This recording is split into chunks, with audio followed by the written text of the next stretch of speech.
Hometown Health is committed to keeping you up to date with all the news that affects our health and well-being. It's time now to check in with the Daily Commercial News on 90 anchor, Lori Davis, with a look at some health headlines making news across Lake County. Lori? Thanks, Mark.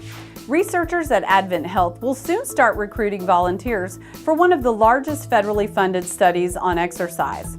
AdventHealth is one of 24 hospitals and universities across the nation to receive a grant from the National Institutes of Health to develop a map of molecular mechanisms that are linked to physical activity.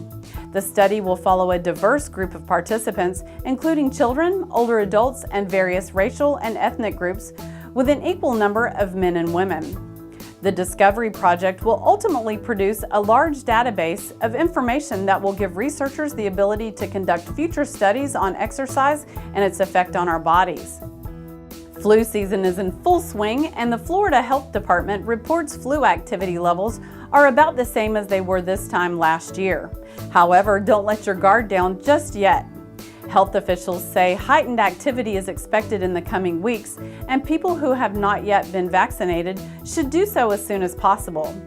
In addition to getting vaccinated, the health department also recommends taking everyday precautions to prevent the spread of influenza and other respiratory viruses.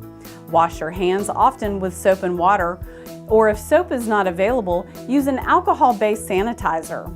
Avoid touching your eyes, nose, and mouth, and if you do get sick, stay home until you are fever-free for at least 24 hours. Florida may be a popular destination for retirees, but it recently acquired the dubious distinction of being the least safe state for senior citizens.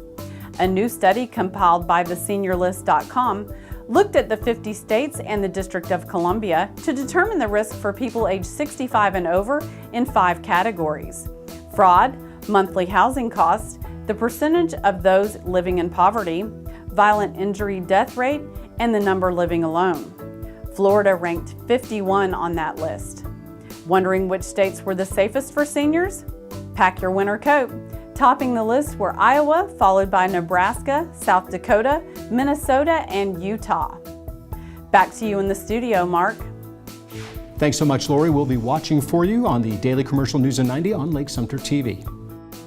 For more information on these valuable stories, just click the Hometown Health headlines icon on our website at yourhometownhealth.com.